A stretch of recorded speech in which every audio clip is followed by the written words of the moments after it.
Gue dicengkram, didorong kasar dengan gue sakit.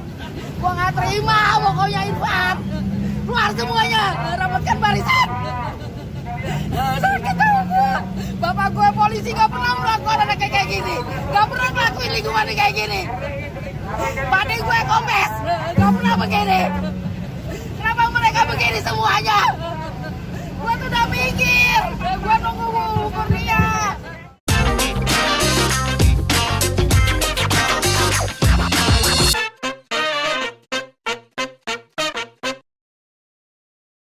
Melihat ulah Rizik Syihab di sidang yang teriak-teriak dizolimi, saya suka ketawa. Seperti biasa, Rizik suka bermain drama supaya perhatian orang kembali ke dia. Memang beberapa orang kalau sudah tua, tingkahnya suka kembali ke anak kecil. Rizik termasuk salah satunya. Dia masih merasa kalau dia menjadi pusat perhatian seluruh orang Indonesia.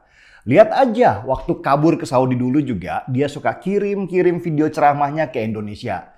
Supaya dibicarakan orang, sekaligus memastikan apakah pengikutnya itu masih setia sama dia.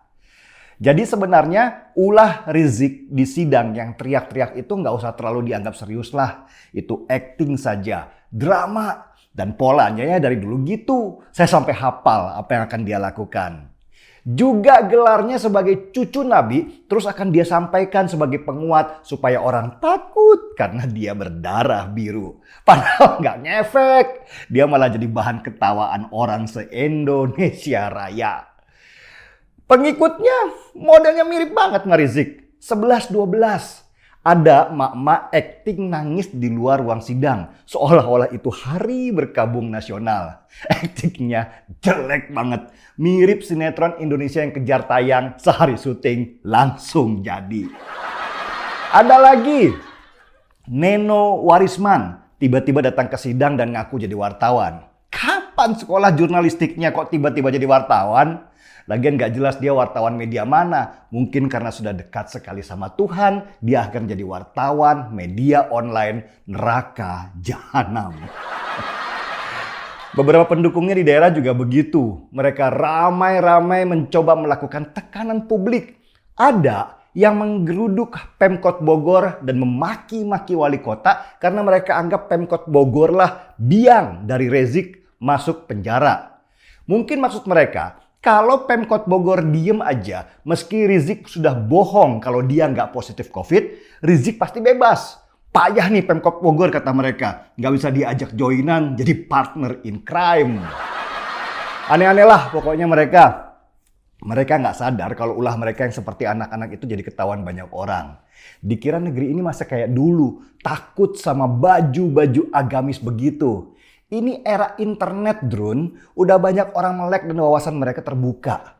Kalian udah nggak laku di zaman teknologi ini, mending balik lagi masuk gua dan bertapa di sana. Nah, pertanyaan sebenarnya, apa sih mereka harapkan dengan demo-demo dan teriakan-teriakan di ruang sidang itu? Gampang jawabnya. Teror. Mereka sedang meneror hakim di ruang sidang. Di dalam ruang sidang, hakim adalah penentu dari segalanya. Semua keputusan ada di tangan hakim. Mutlak dan tidak dapat diganggu-gugat. Masalahnya, hakim bukan robot yang gak punya perasaan. Mereka manusia juga yang kadang kuat, kadang mentalnya lemah. Dan mental hakim inilah yang terus-menerus digedor oleh Rizik dan pengikutnya. Narasi-narasi kalau Rizik adalah ulama dan cucu Nabi terus digaungkan supaya hakim merasa bersalah dan merasa sudah menodai agama. Alam bawah sadar hakim inilah yang terus-menerus mereka hajar sehingga diharapkan putusan yang dikeluarkan akan sangat ringan. Bahkan kalau bisa bebas. Ya, cuman itu harapan terakhir mereka sekarang ini. Mereka berharap bisa mempengaruhi kekuatan yudikatif karena eksekutif yaitu pemerintahan dan legislatif yaitu parlemen sudah menjadi lawan utama yang menghancurkan FPI sekarang. Jadi tinggal satu pilar lagi yang harus dimainkan yaitu yudikatif atau lembaga pengadilan. Dan saya lihat hakim juga sudah mulai terpengaruh oleh narasi-narasi agama itu.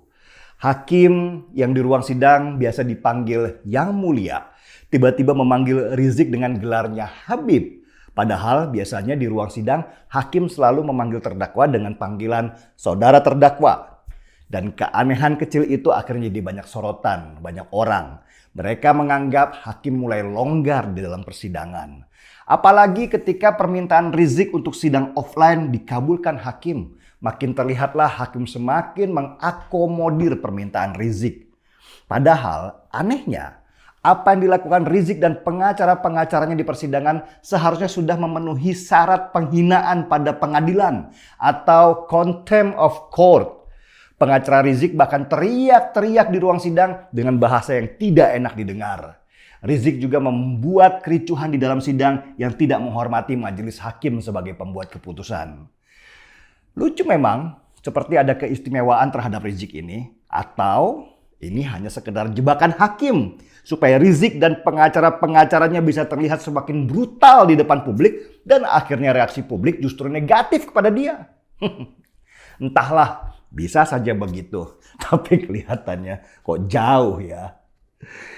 Pada intinya, kewibawaan hakim dan ruang sidang harus dijaga betul oleh orang-orang yang punya integritas. Jangan mau ruang sidang yang seharusnya dihormati, bahkan hakim disebut yang mulia di dalam sidang, menjadi bahan pelecehan oleh orang-orang seperti Rizik dan kawan-kawannya.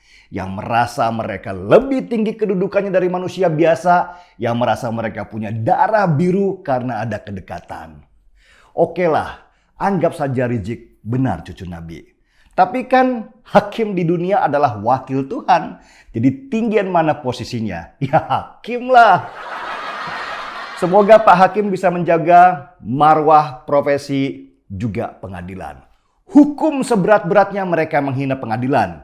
Jika pengadilan saja tidak mereka hormati, bagaimana bisa mereka bicara mau menggaungkan revolusi akhlak? Seruput dulu kopinya.